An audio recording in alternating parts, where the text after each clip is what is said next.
Hello, everybody. Thank you so much for tuning in today. This is the Bodega Cat Book Club Financial Edition, and we are continuing our reading of The Creature from Jekyll Island by G. Edward Griffin.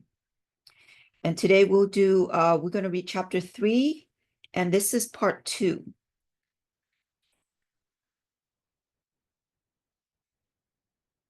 Okay, I'm just going to move the camera in just a little bit so you guys can see better.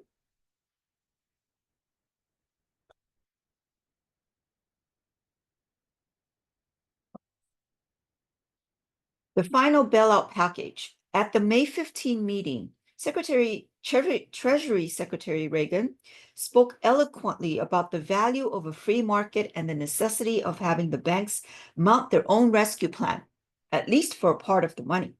To work out that plan, a summit meeting was arranged the next morning among the chairmen of the 7 largest banks.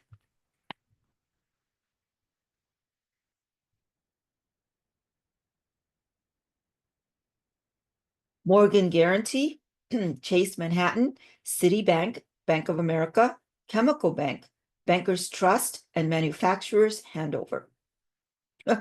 Interesting names. Chemical Bank and Manufacturers Handover.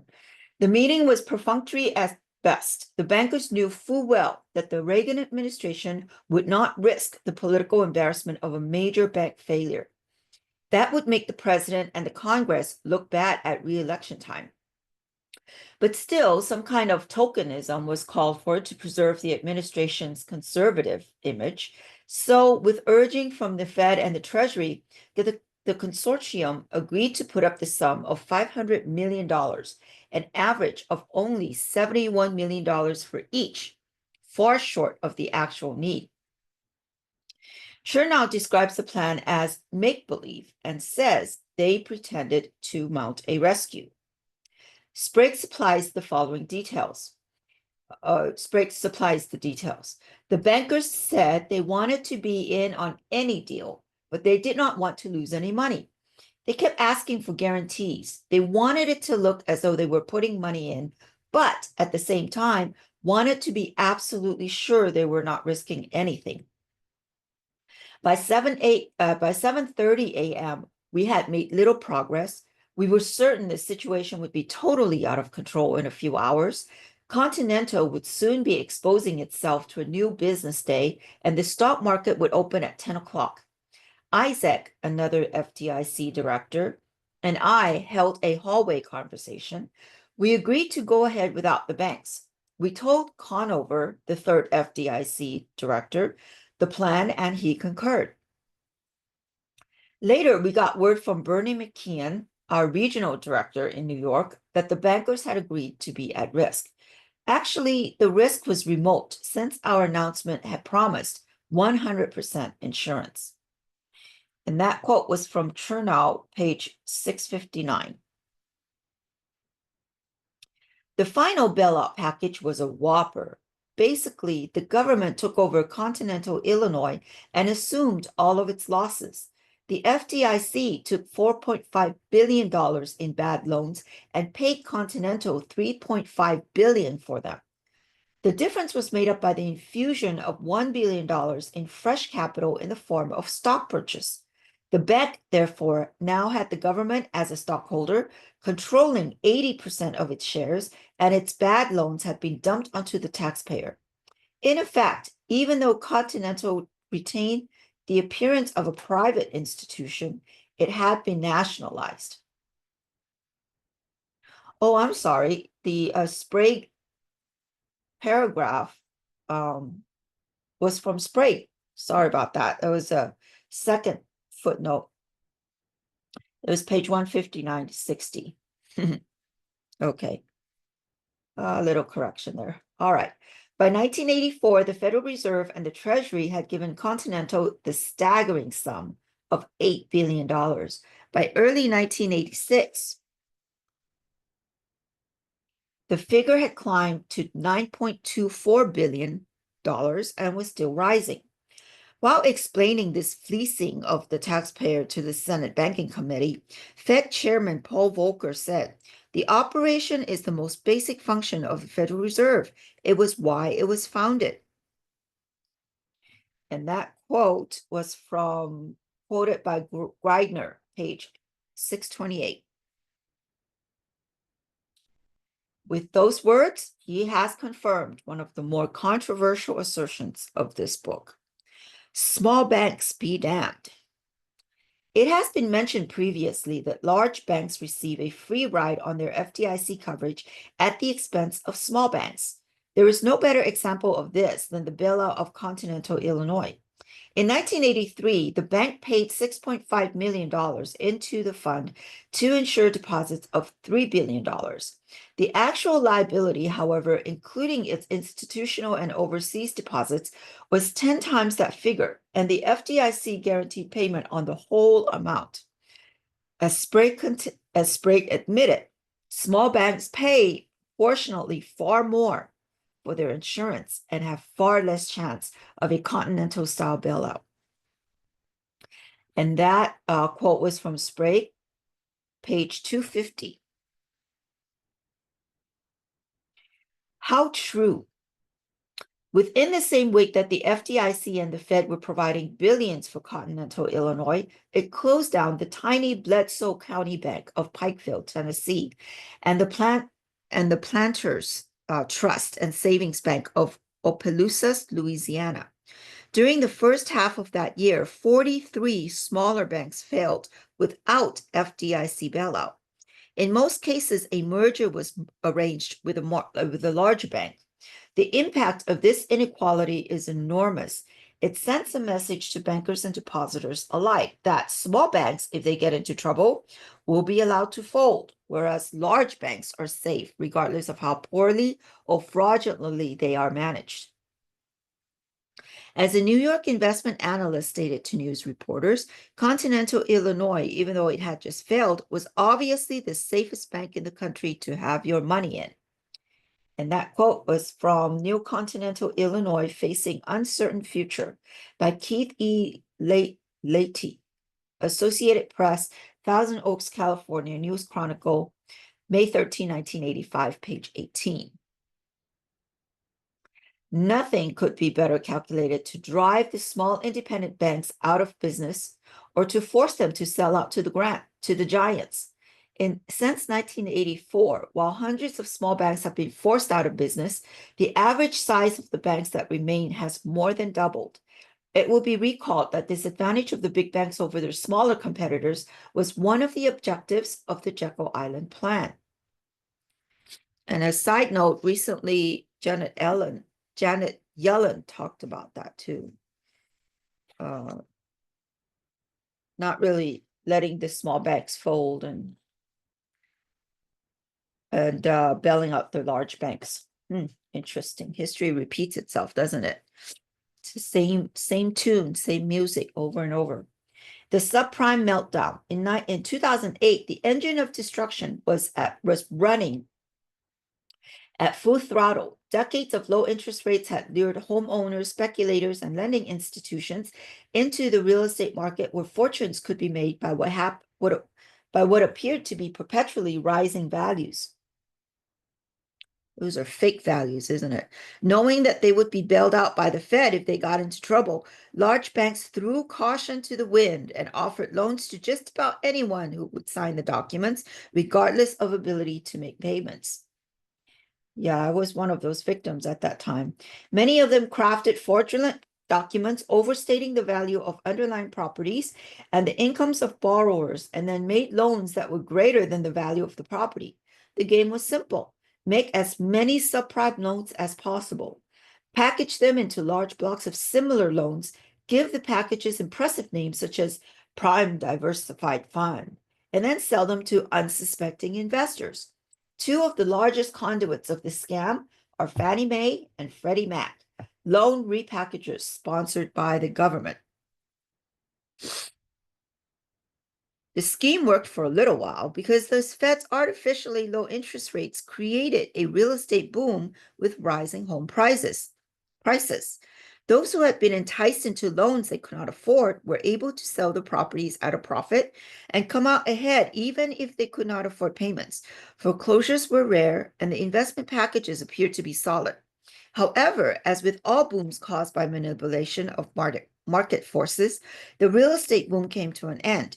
When it did, oh, sorry about the camera. I was reading from the book, not from the camera.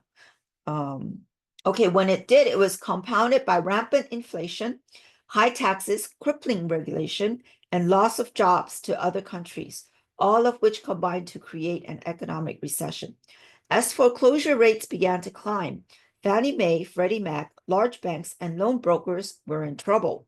Not only were their loans not performing, they became defendants in hundreds of lawsuits from institutional buyers of their fraudulent investment packages.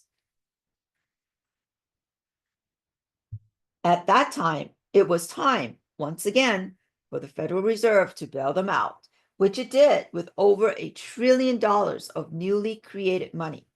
Ambrose Evans Pritchard with the London Telegraph reports, the emergency bailout gives the U.S. Treasury sweeping authority to inject capital into the giant mortgage lenders, Fannie Mae and Freddie Mac, which together own or guarantee half the country's $12 trillion stock of home loans. The ceiling on the U.S. national debt has been lifted by another $800 billion, giving the Treasury almost unlimited resources to prop up the two lenders.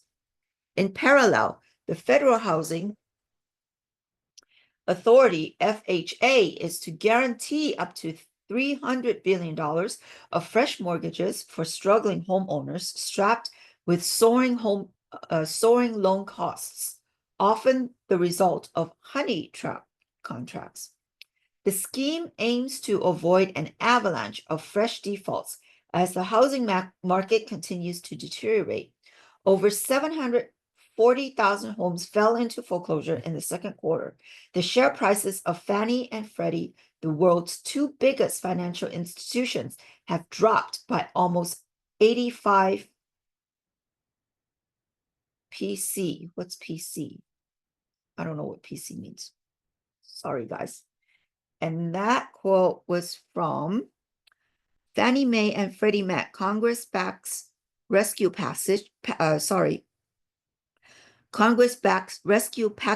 by Ambrose Evans Pritchard, telegraph.co.uk, net July 7. No, I think that's July 28. It's a little typo there. July 28, 2008.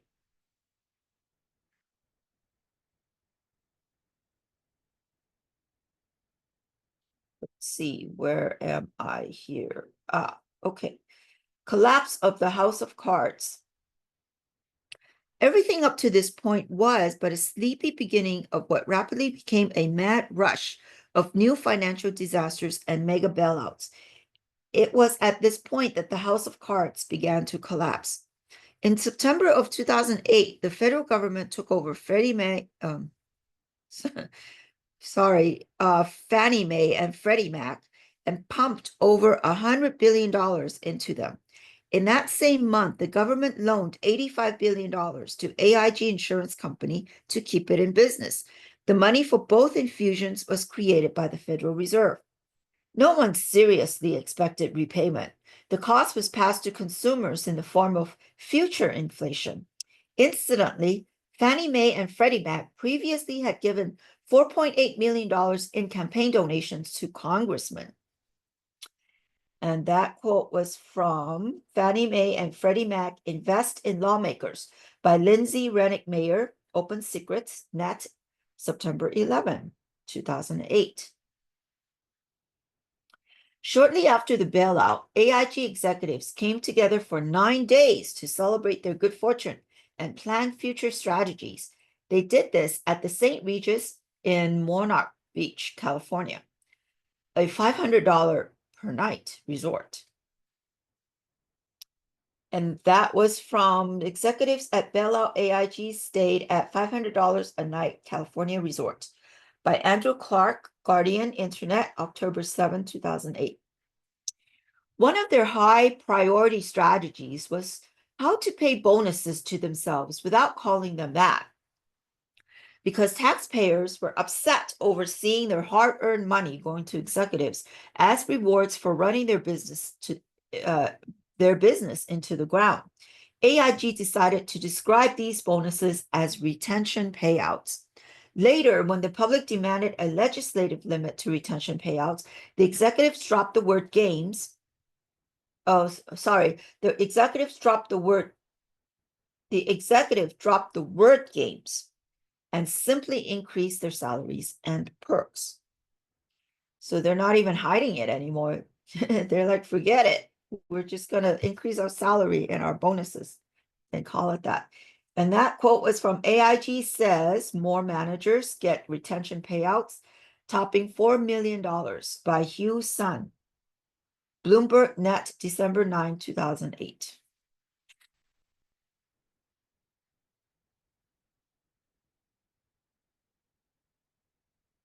$700 billion bank bailout, or was it $5 trillion?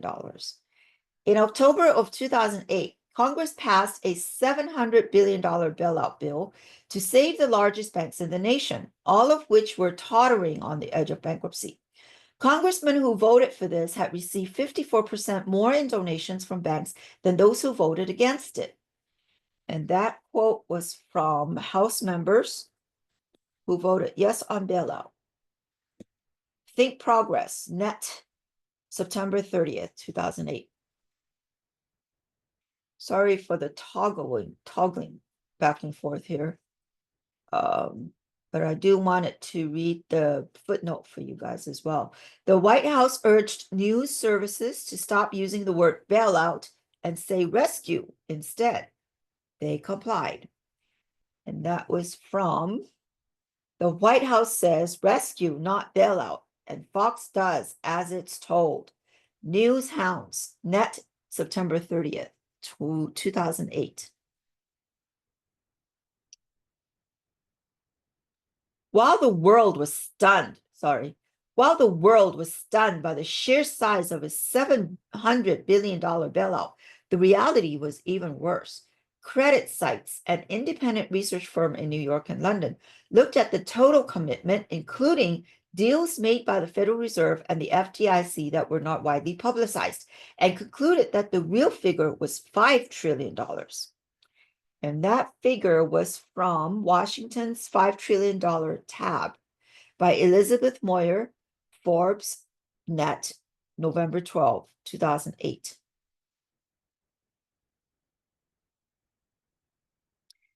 That represents an additional $16,500. Oh, sorry, guys. That represents an additional $16,500 in lost savings and purchasing power for every American. Shortly thereafter, American Express received $3.39 billion. Executives from the steel industry were lobbying for a similar deal. GMAC, the financial services division of General Motors, was allowed to change its structure to a commercial bank, so it also could be eligible for bailout. Just before Thanksgiving Day, the government bailed out Citigroup to the tune of $45 billion. Goldman Sachs announced a $2.1 billion loss and began negotiations for a bailout. In November, the Bank of America received $15 billion and then invested $7 billion in China's Construction Bank. And that was from Bank of America's stake in China Construction Bank may play well, New York Times, October 18, 2008. You know, it's interesting how these quote unquote mainstream media like New York Times and Forbes and all that, they still report the news. We just, as we have to be the one to put the dots together, right? Interesting. A few days later, the Treasury announced that the budget deficit would be $1 trillion, the highest in American history up to that point. Billions for the automakers. It was a busy time in Washington. Executives from the auto industry were making weekly trips to the Capitol in private jets. They wanted billions of dollars, and they wanted them now. They were having trouble making interest payments on those pesky bank loans, and time was running out. GM and Chrysler wanted cash Ford preferred credits because they wanted to continue borrowing from banks, not the government.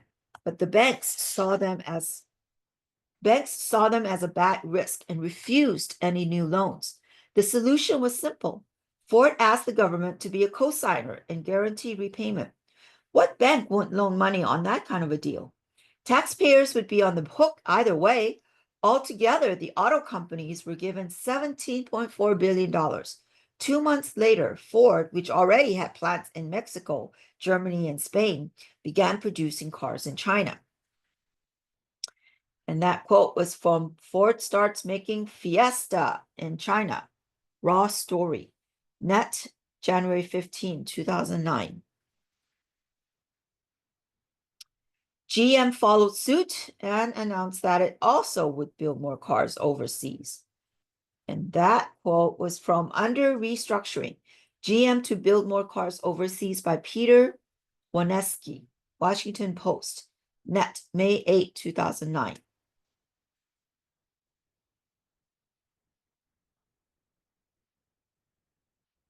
Taxpayers pay to send their jobs overseas. Among bailout recipients, it is common to see the money used in ways that destroy jobs for the same American taxpayers who pay the bill. During the time when U.S. banks were receiving more than $150 billion from American workers, they were requesting special visas to import 21,800 personnel from other countries to replace Americans in upper echelon jobs, including corporate lawyers, investment analysts, programmers, and human resource specialists. And that was from AP Investigation. Banks sought foreign workers by F. Bass and R. Beamish, Yahoo Net, February 1st, 2009.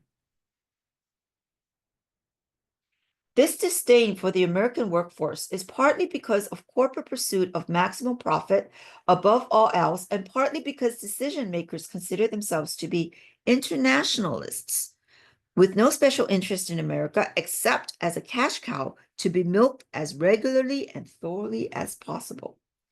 As will be illustrated in the following chapters of this book, some of these people, acting through organizations such as the CFR, Council on Foreign Relations, are consciously pursuing policies designed to lower the economic stature of America so that it can be more comfortably managed, so it can be more comfortably merged into global government.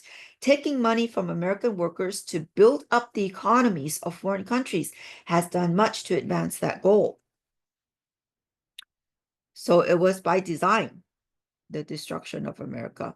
By the end of 2008, bailout of just the financial services industry during the Bush administration had reached over $7 trillion, which was 10 times the amount originally estimated. It was more than twice the cost of World War II. And that quote was from Financial Crisis tab, already in millions and counting, CNBC, November 28, 2008. Although this was many times greater than anything like it in history, it was considered to be a temporary solution, leaving final decisions for the incoming Obama administration. Oh, right. Yeah, give them the trash. Give the incoming president all the stuff that, whatever you call it. Anyways, that was from U.S. throws lifeline to Detroit. By Jay McKinnon and Jay Stoll, Wall Street Journal Net, December 20, 2008. I mean, leave the incoming administration a mess. That was what I was going to say, or what I was trying to say. Although many voters thought there would be a change under Obama, the underwriting was already on the wall. 90% of the donations to Obama's inauguration fund came from Wall Street firms that received billions in bailout and were anticipating more of the same. They were not to be disappointed. And that quote was from Wall Street is Big Boner. Sorry, guys, for all the misreading. Guess I haven't had a good breakfast. Wall Street is Big donor to inauguration by C. Cooper. Wall Street Journal, Net, January 9, 2009. Thank you for putting up with all my mistakes. It's not easy not being a professional reader. So I have a lot of newfound respect for actors and voiceover people. All right, Merrill Lynch, a gift to Bank of America. In the fall of 2008, the giant brokerage house, Merrill Lynch, was out of money and on the verge of closing its doors. Bank of America agreed to buy the ailing firm for $50 billion, a strange offer considering that the bank itself was in trouble and recently received $25 billion in debt. When the staggering fourth quarter losses of Merrill Lynch were finally known, the bank decided to back out of the deal. But this was not to be allowed. According to the sworn testimony of Ken Lewis, Bank of America CEO, Treasury Secretary Hank Paulson threatened to remove the bank's board of directors and its management if they didn't acquire Merrill as agreed. The threat was made at the request of Ben Bernanke, chairman of the Federal Reserve.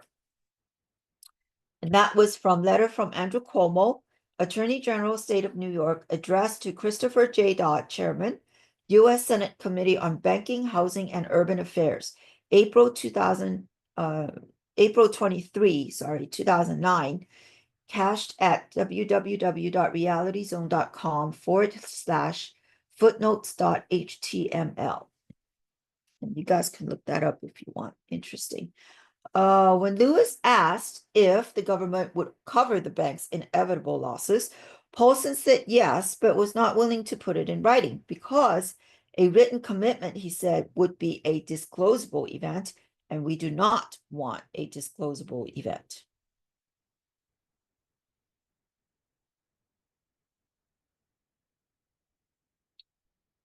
And that was from Threats and Secret Promises, Bank of America's merger with Merrill Lynch by Mac Sperling. Business Litigation Report, Net, April 24, 2009. On December 30th, the bank's board dutifully approved the merger.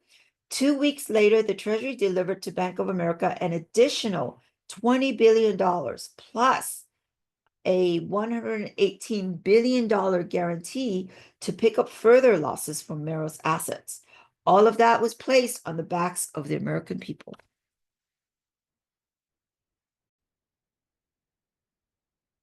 An icon for conflict of interest. Henry Paulson, CFR, was the epitome of the fusion between the banking cartel and government. As former CEO of Goldman Sachs, he was instrumental in using the power of his office to destroy 3 of his old rivals. He arranged the sale of Bear Stearns to J.P. Morgan Chase, allowed Lehman Brothers to collapse, and forced the absorption of Merrill Lynch by Bank of America, all the while providing a generous bailout for his alma mater, Goldman Sachs. This left only Goldman and Morgan as major investment banks. Documents obtained by a citizen watchdog group, Judicial Watch, revealed that Paulson had told bankers they must accept bailout money even if their banks were in fair condition and didn't need it. The reason was so as not to stigmatize the weaker banks by allowing a comparison to well-run banks. And that was from Henry Paulson, Wikipedia, Net.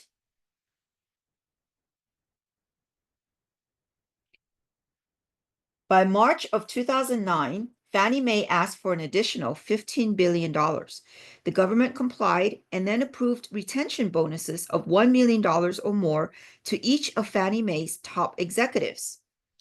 And that was from Fannie Plans Retention Bonuses as outlined by the government by Zachary Goldfarb. Funny name, Goldfarb. Washington Post, Net, March 19, 2009.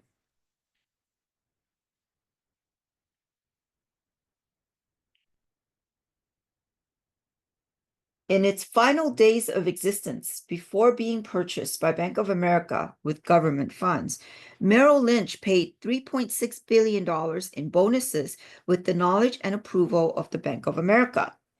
And that was from top 4 Merrill Lynch bonus recipients, got $121 million by Karen Frayfield. Bloomberg Net, February 11, 2009.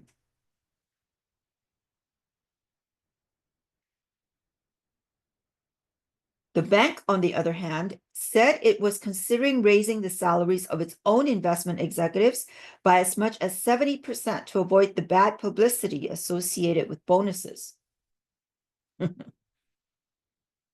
And that was from Bank of America, may increase salaries for investment bankers by Jay Simmons and Jay Feynman, Bloomberg Net, March 28, 2009. Bonuses become a distraction. This incredible record of self-dealing and plunder of the public treasury was given full attention to the press, which led to a national outcry against greedy corporate executives. That's financial treason, in my opinion. Sorry, it's just my opinion. Scores of politicians made impassioned speeches about the need for new laws and regulations to tame this bonus monster. It was the perfect decoy to divert public attention away from the greater issue. To be sure, million-dollar bonuses for executives who led their companies into bankruptcy are worthy of attention, but that issue is microscopically small compared to the fact that these companies were being bailed out in the first place, that the process was unconstitutional, and that the astronomical amount of money involved literally was killing the nation. The media had framed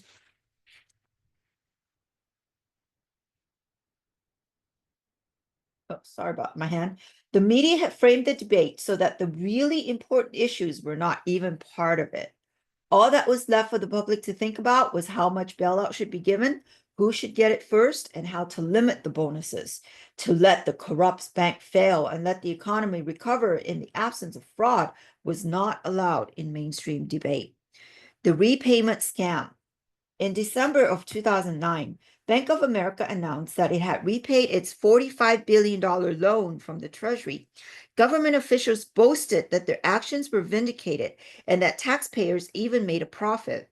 The media thought, made a profit? Yeah, where's our money? That's my question.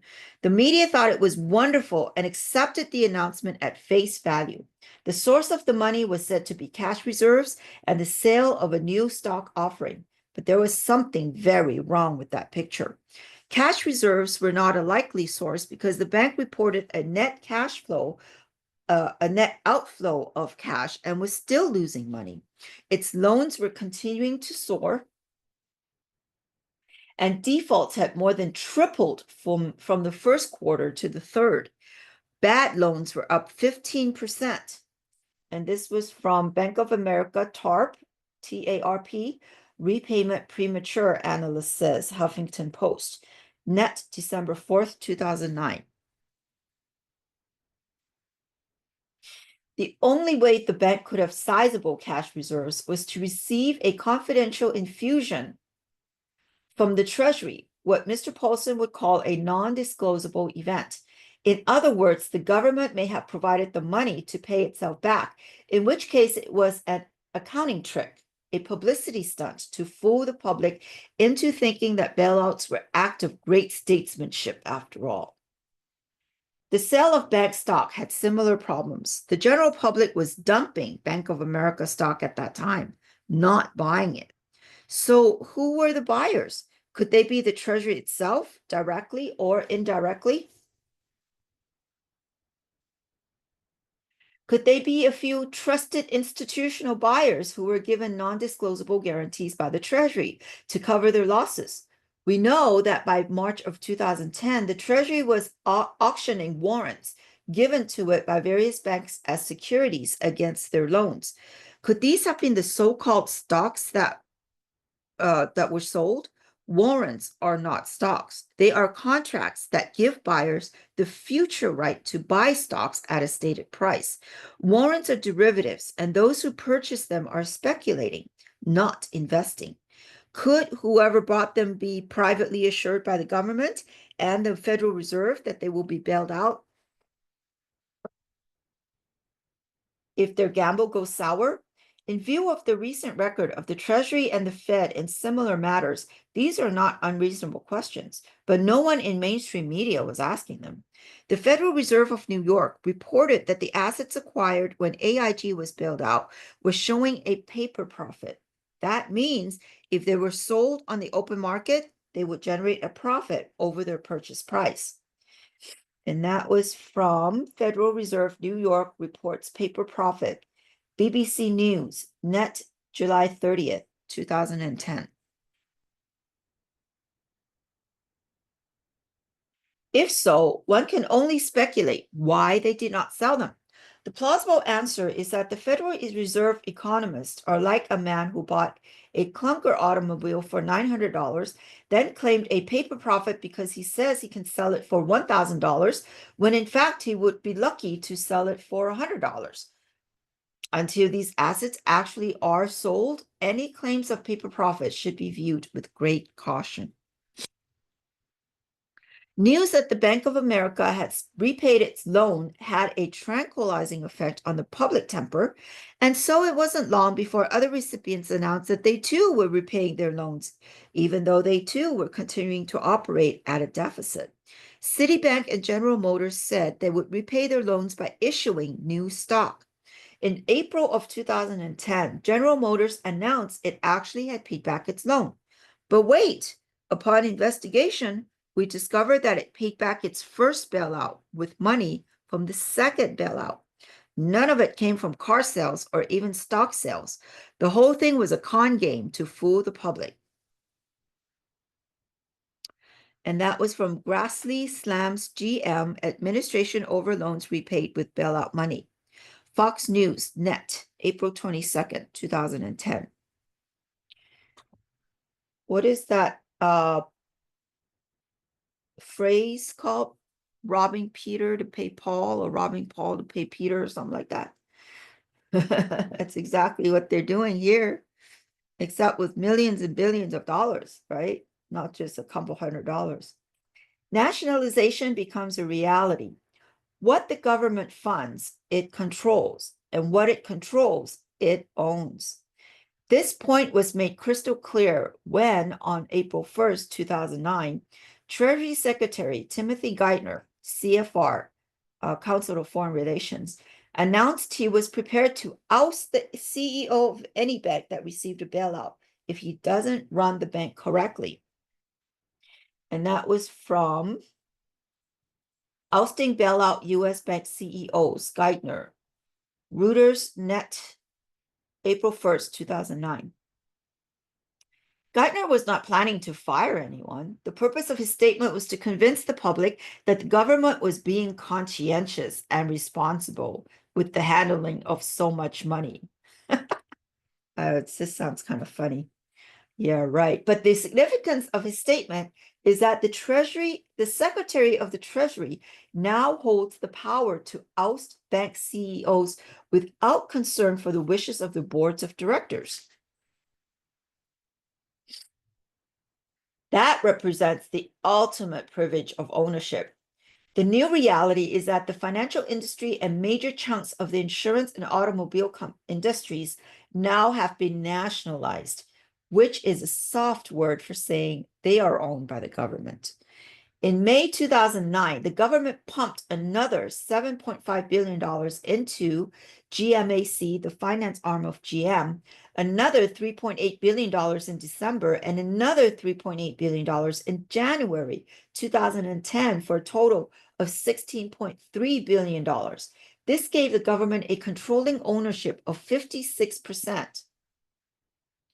And that was from U.S. bailouts, General Motors related company, GMAC, with further $3.8 billion by David Tether, Guardian net, January 1st, 2010.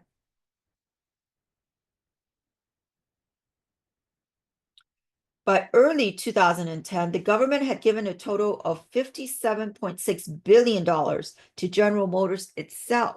Oh, sorry, by early 2010, the government had given a total of $57.6 billion to General Motors itself and held controlling interest. I think it means General Motors itself, not the government itself. Okay, let me read that again. By early 2010, the government had given a total of $57.6 billion to General Motors itself and held controlling interest. I guess it's supposed to read like that. And now it runs the company as it wishes. By February of 2009, AIG broke again, was 80% owned by the government. And that was from AIG seeks more US funds as firm faces record loss by David Farber, CNBC. Net, February 23, 2009. In that same month, Alan Greenspan, former chairman of the Federal Reserve, openly called for nationalization of all failing banks, which means most of them. And that was from Greenspan Bank Nationalization by K. Guha and E. Luce, Financial Times, Net, February 18, 2009.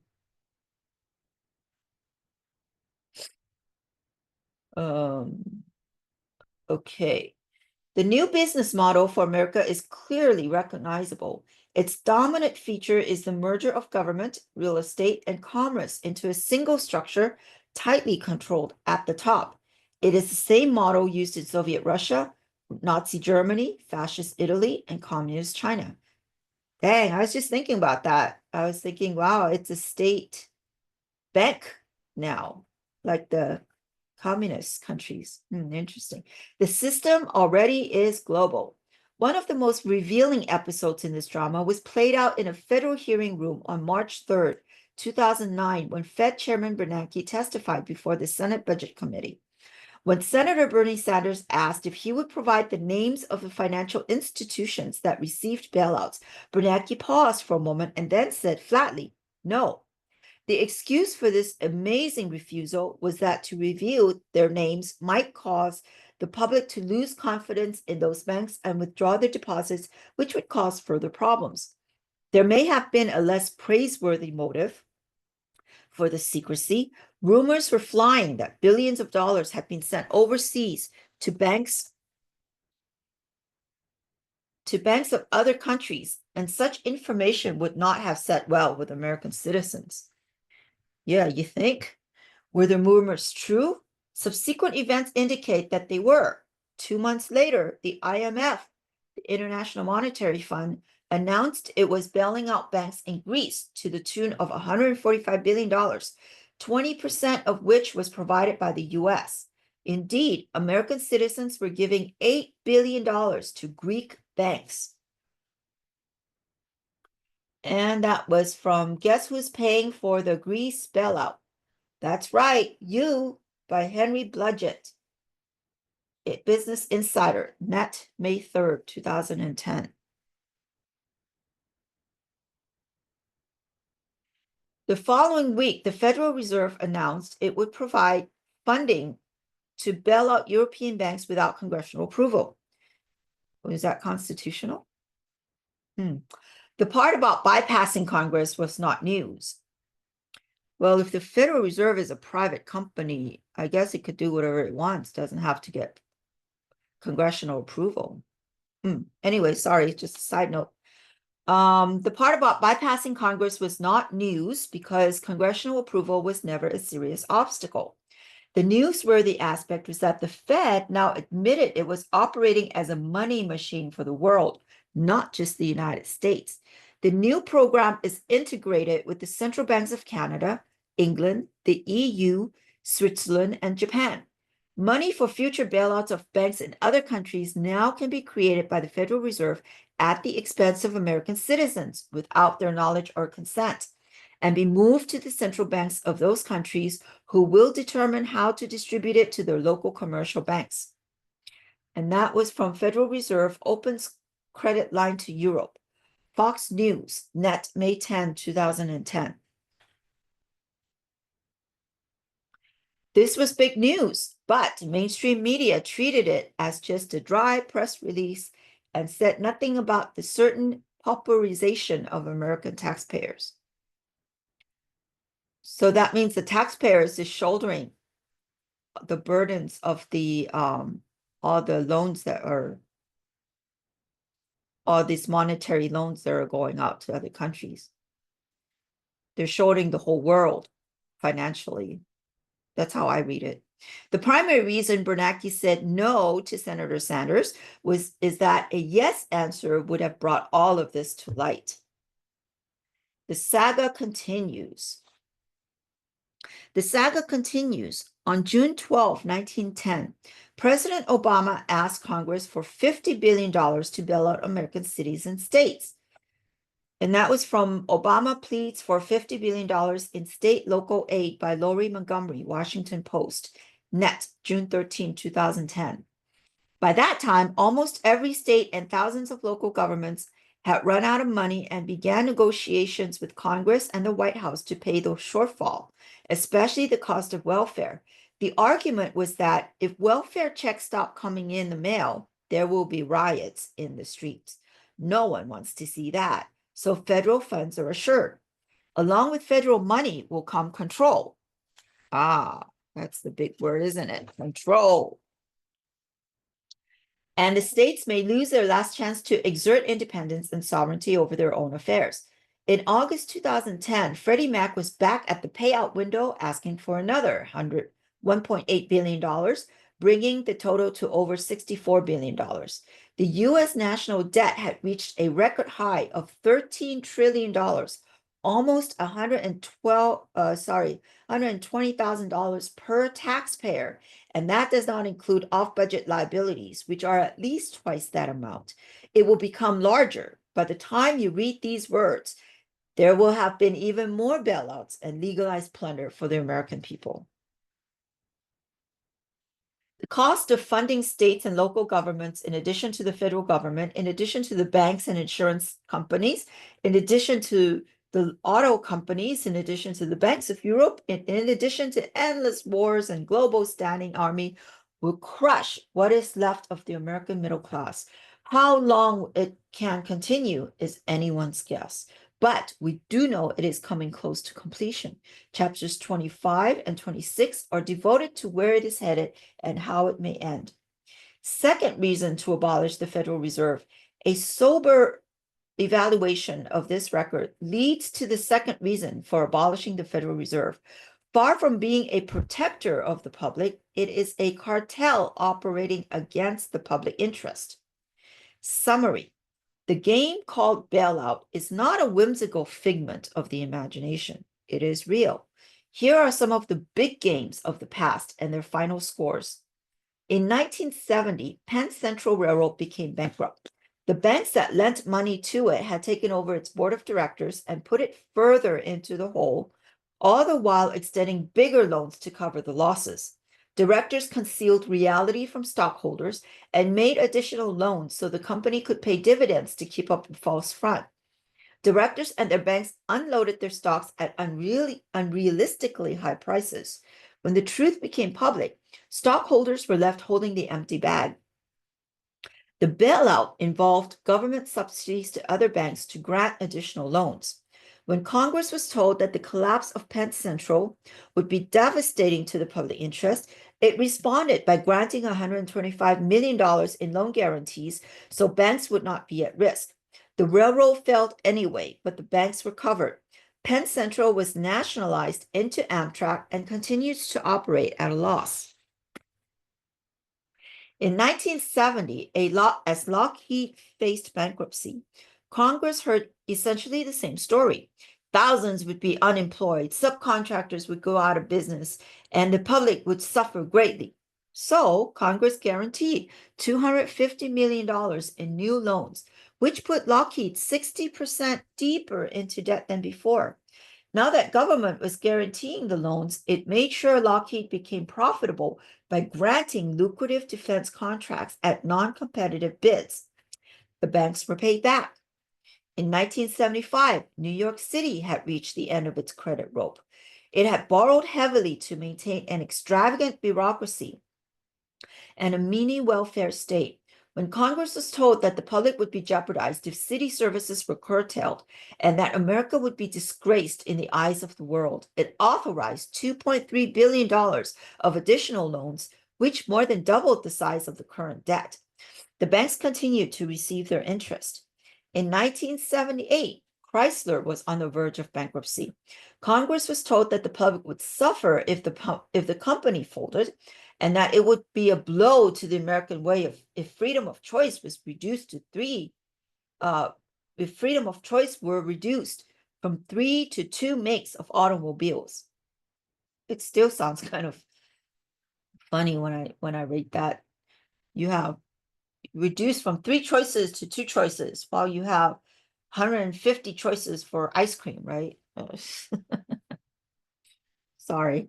The banks reduced part of their loans and exchanged another portion for preferred stock.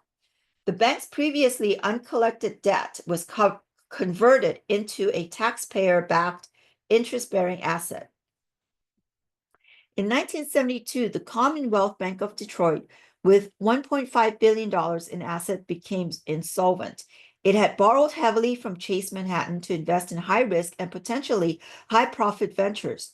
Now that it was in trouble, so was Chase. The bankers went to Washington and told the FDIC the public must be protected from the great financial hardship that would follow if Commonwealth folded. So the FDIC pumped in a $60 million loan, plus federal guarantees of repayment. Chase took a minor write-down, but converted most of its potential loss into taxpayer-backed assets. In 1979, the First Pennsylvania Bank of Philadelphia became insolvent. With assets in excess of $9 billion, it was 6 times the size of Commonwealth. It too had been an aggressive player in the 70s. Now, the bankers and the Federal Reserve told the FDIC that the public must be protected from the calamity of a bank failure of this size, that the national economy was at stake, perhaps even the entire world. So the FDIC gave a $325 million loan, interest-free for the first year, and at half the market rate thereafter. The Fed offered money to other banks at a subsidized rate for the purpose of relending to First Penn. With that enticement, they advanced $175 million in immediate loans, plus a $1 billion line of credit. Wow, can you imagine having a $1 billion line of credit? I wouldn't know what to do. Well, I know what to do with that money, but it's just still mind-boggling. I digress. In 1982, Chicago's Continental Illinois became insolvent. It was the nation's 7th largest bank with $42 billion in assets. The previous year, its profits had soared as a result of loans to high-risk bank ventures and foreign governments.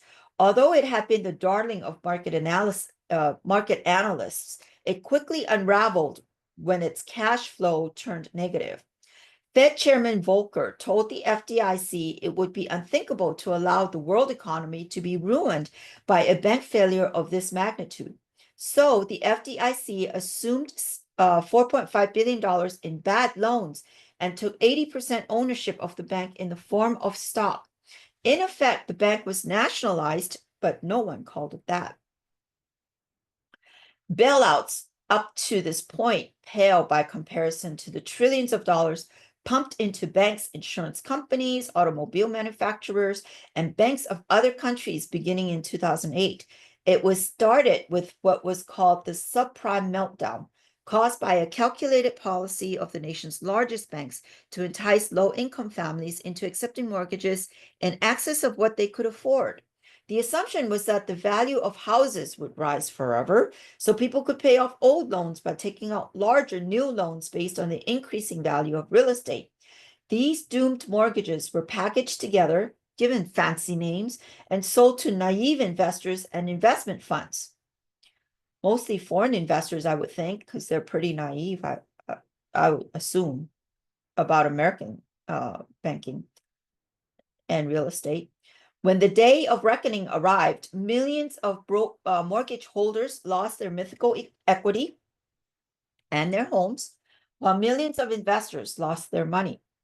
The banks that created this bubble were on the brink of collapse, but carefully following the rules of the game, they told Congress they were too big to fail, because if they did, so would America itself. There is some truth in that. But, robbing Peter to pay Paul is not the answer. I don't know. Congress dutifully approved virtually every request for taxpayer funding, regardless of the amount. This legalized plunder was coordinated by two secretaries of the Treasury, Henry Paulson and Timothy Geithner, who came from the banking fraternity and used their positions of public trust to protect and enrich the cartel. All of the money was provided by the Federal Reserve, acting as the lender of last resort. That was one of the purposes for which it has been designed.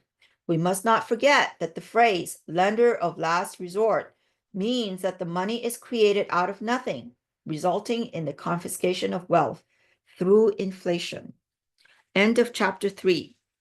It's very interesting. Well, I hope you enjoyed that. I sure did. And next week, we will continue with chapter 4. In the meantime, I hope you guys all have a great week. Bye-bye now.